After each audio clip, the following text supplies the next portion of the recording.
So you're moving this around to create. That is so cool, by the way. Hello, you alright?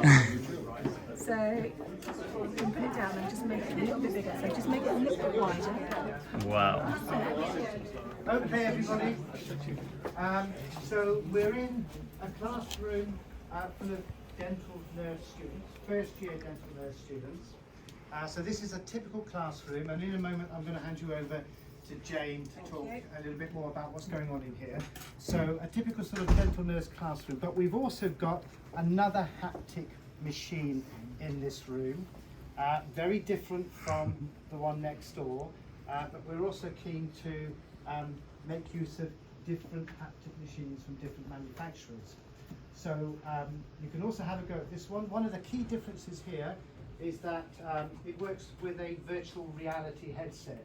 Ooh. So by having this headset on, you can literally immerse yourself into maybe a clinical environment, a dental clinic, or whatever the environment is, which makes it much more sort of realistic and much more immersive. So maybe some of you can have a go with that, but I'm going to stop talking and hand over to Jane. Thank you, Jane. Hi, I'm Jane, as Chris said. What we've got set up here is basically a mock OSCE scenario, so it could be formative or summative assessment, and this includes some instrument and material spotting, and in this one we want them to spot the materials and instruments and also for what procedures they're used for. This is a similar setup but with just instruments, and over here we would ask the student to prepare for primary impressions for an upper denture, either edentulous with teeth or without teeth. So they have to pick the right impression tray, mix the material to a suitable standard, and if it's not a suitable standard, then they let us know why. Okay, and then we have this new over here, our new VR, which we're all finding very excited.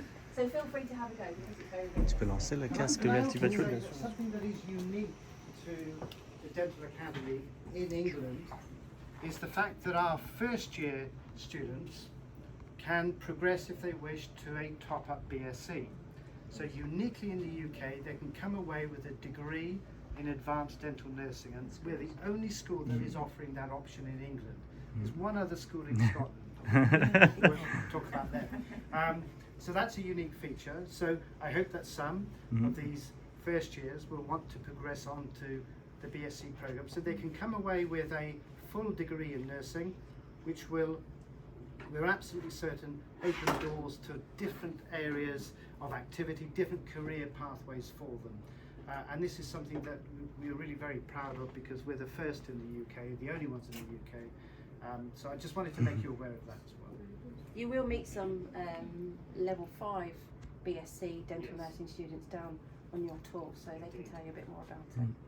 So please, let's spend just a little bit of time in here. Please do talk to the students. Some of you may wish to have a go with the virtual reality equipment. So we'll just spend a few minutes here until I'm told that I need to move on. Can I say just two things to add in? Please do. James here can actually talk to you about the equipment because it is his equipment.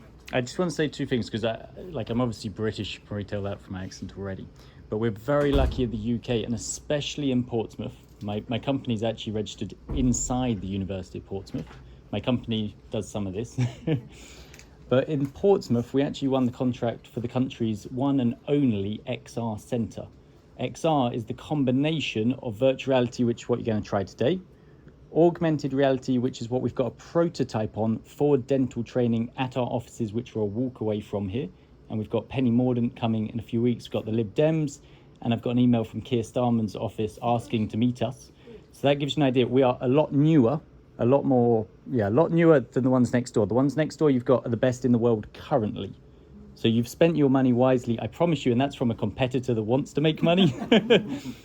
But in the next 5-10 years, I really hope that XR is going to take off because we've only got until 2030 for the town of Portsmouth to take advantage of that.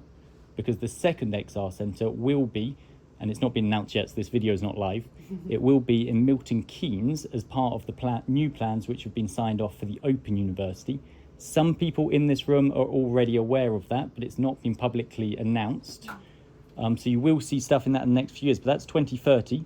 And at the moment, Portsmouth, within a 1 mile radius, you've got a British haptics company, you've got a dental academy that is technology first, with the people you've seen today, but especially Chris Luca and Margaret Cox. You've got the country's only XR centre, and that's within 1 mile radius.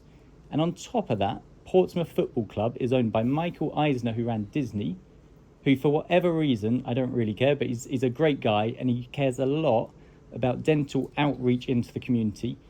And he's a rich person with no ego. He doesn't put his own name on those stuff. He just does it because he wants people to do better in life that don't have the money. And he wants people who don't have money not to have to sign waiver forms to come to universities and be practiced on, because that's what we do today. We practice on people without money so that we can train. That's true. But in the future, hopefully we can train on technology and we can provide dental education for everybody, good dental treatments, regardless of whether they've got money or not. So please do try it. Please, if any of you ever come back to Portsmouth or you live here, just knock on our office door. It's at the Technopole Kingston Crescent, part of the university, and you're welcome to try the latest R&D projects. We've got AI, we've got talking, so you can actually work with talking with patients, which often we don't think about when we're training, but in our clinics we have to. Child simulations, so you can work for the movements.